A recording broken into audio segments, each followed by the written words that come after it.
I wrote something yesterday with the comments that Stephon Diggs made to us Super Bowl week about what Deshaun Watson should do at this point, because all it took was one very well-timed tweet last year from Diggs to get his trade out of Minnesota. And Diggs told us he doesn't need to do anything.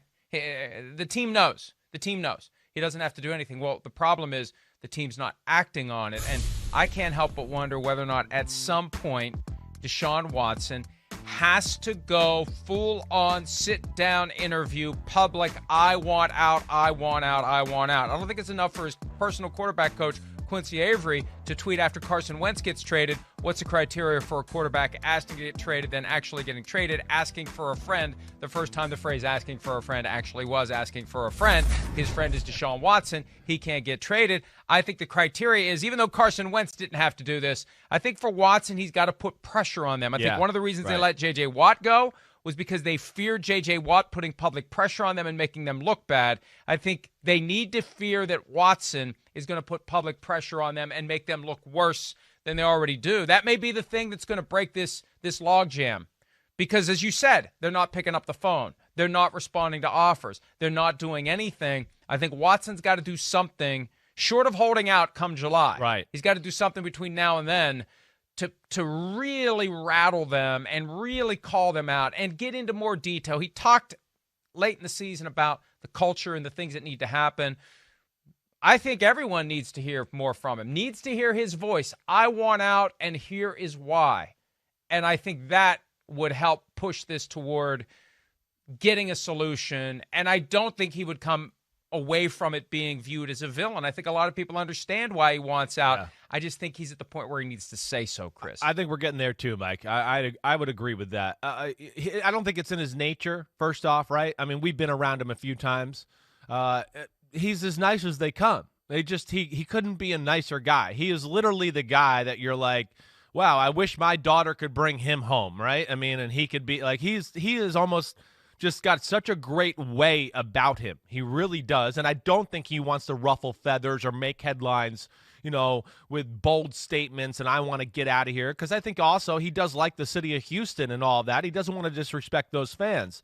But I think the time has come that he might have to start saying something, you're right, and applying the pressure, let it be known, maybe even let it be known a little dysfunction that you're unhappy with, and get that out there. Yeah, I do. It is, like you said, it's much different than the Wentz situation. The Wentz situation, the city didn't even, I don't even know if the Philadelphia fans really wanted. I mean, they didn't want Wentz, so that wasn't really that hard. Watson is different. He is definitely one of the 5-6 best players in the NFL. And, of course, the fan base down there wants him. But you're right. I think the J.J. Watt thing, they were scared. He was kind of speaking out a little bit towards the end of the year. He was giving all those signals. And I think it's time Deshaun Watson, if he really wants out there and start to make moves and get this going, he probably is going to have to do that here soon too. There was a great item last week in The Athletic that traced the core of the acrimony. And it goes back to last year. DeAndre Hopkins gets traded. Deshaun Watson finds out on social media.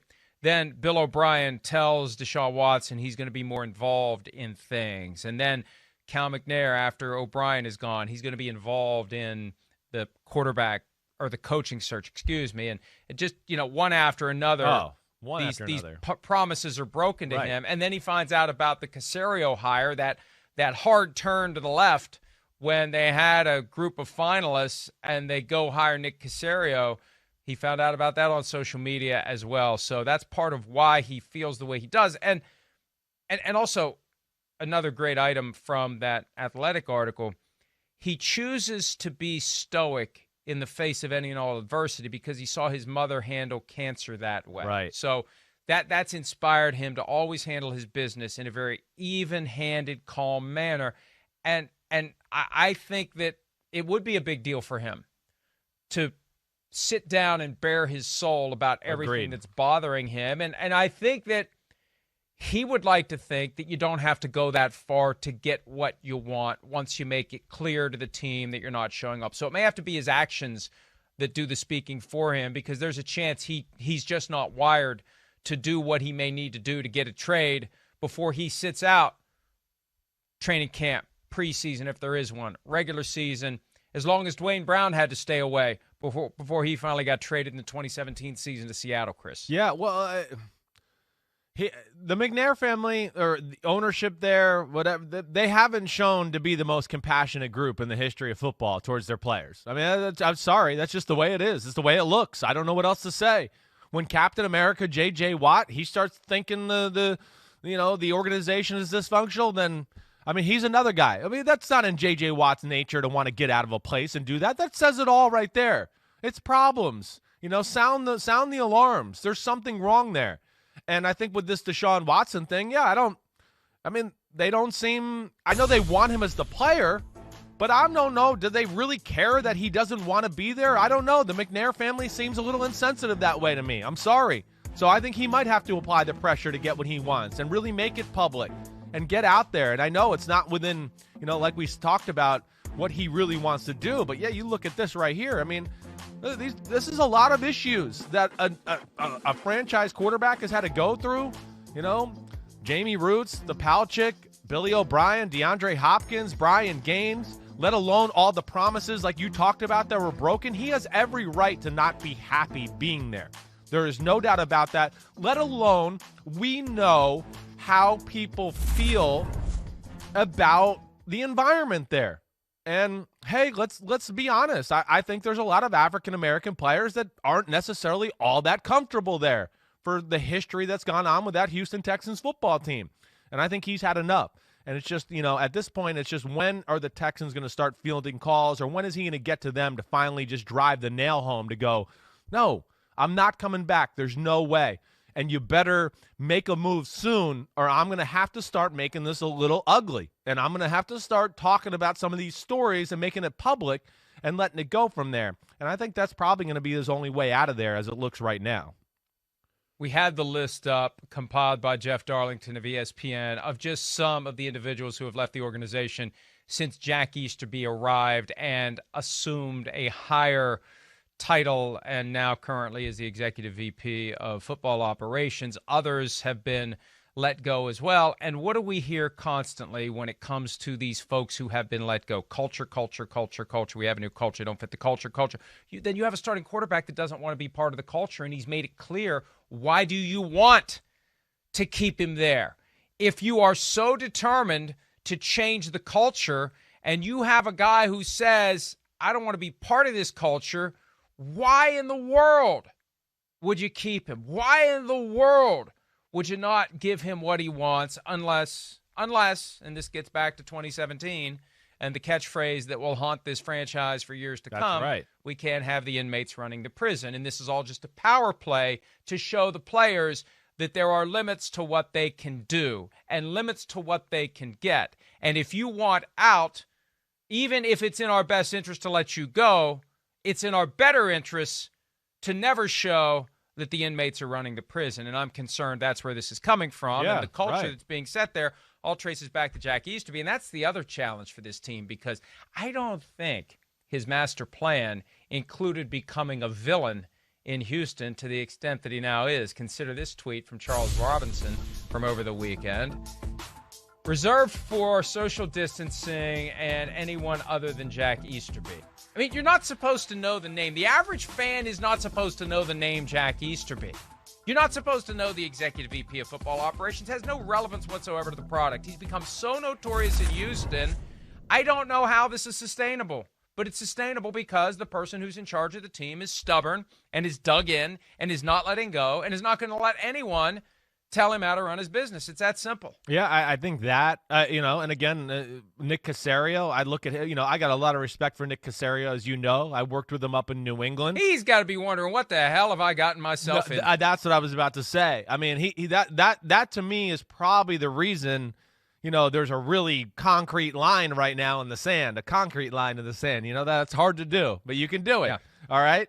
But I think with that, that was a good one. I like that. That 27 minutes. That's yes, good. We're back, baby. Yeah. But I think he's probably like, wait, I took this job because of this guy. That's why I'm here. I thought we have this guy and I can build around him and do that. So I'm sure he's going to exhaust every last avenue and every last thing he can do to make it work. But it just doesn't seem like there's anything you do at this point. From everything I know around the NFL, just nothing have I heard to just give me an inkling to think, oh, Deshaun Watson, he might crack and go back to the Texans. I don't get the sense of that from anybody. It is not going to happen. And I think if Deshaun Watson really wants to move this along and get in the place he wants to get and have the trade work out the way he wants it to work out, I would advise him to do it and get going now before, too many chairs get filled through free agency and the draft. And then you might be really stuck in a spot where a team now is like, well, we wanted you, but we went to plan B. It was so long. And now we can't take you. So that's where I would go to him and his people around him and go, I think it's time to be, aggressive now and start making moves. That's the risk the Texans are taking, and they need to understand it. If they understand it, fine. But they go from a situation where they have maximum leverage because they can bring a maximum number of teams to the table, teams for which Watson would play. He's got to play ball with this because he's got the no-trade clause, but 5, 6, 7 teams, let's say. Yeah. And then you just work them against each other and get the best possible offer, period. The problem is, you're right, if they wait, the Panthers eventually are going to say, screw this, we're going to make other plans. Other interested teams, screw this. Broncos, we're going to make other plans. Dolphins, screw this, we're going to make other plans. And then you're down to one team. Exactly. And you're the Eagles trying to unload Carson Wentz at that point, and you got one team, which means you got no leverage. But now that doesn't mean that the Texans are going to get a third-round pick and a second-round pick that could become a first-round pick, but it does mean you're going to get a lot less than you would get if you would just accept it. See, Chris, my guess is, this is just a wild guess, and I base this on Casario's comments from the press conference introducing David Culley as head coach. There were a couple of questions posed about Watson, even though they surely wish there would have been zero.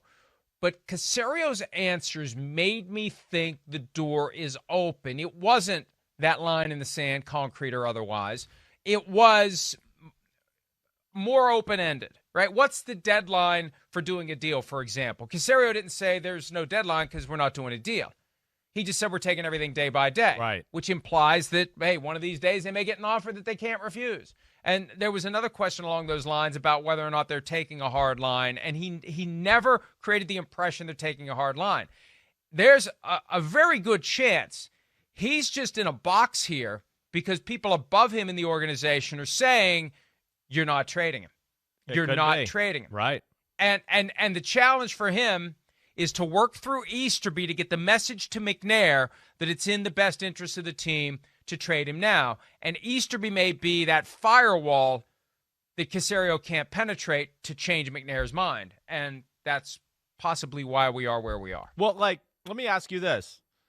I mean, at some point, I would think the Texans got to look at this and go, are we doing ourselves a service or a disservice here by continuing to drag this on?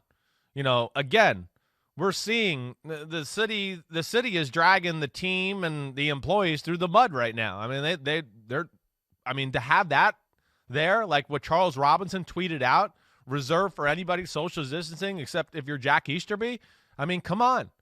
Again, I think some of that stuff would die down if this Deshaun Watson thing was handled or you get him out of town. Now, yeah, they're going to take, a lot of crap and have to deal with it when they first trade him. And people are going to, oh, my gosh, you got rid of Deshaun Watson, blah, blah, blah, blah, blah, blah, blah.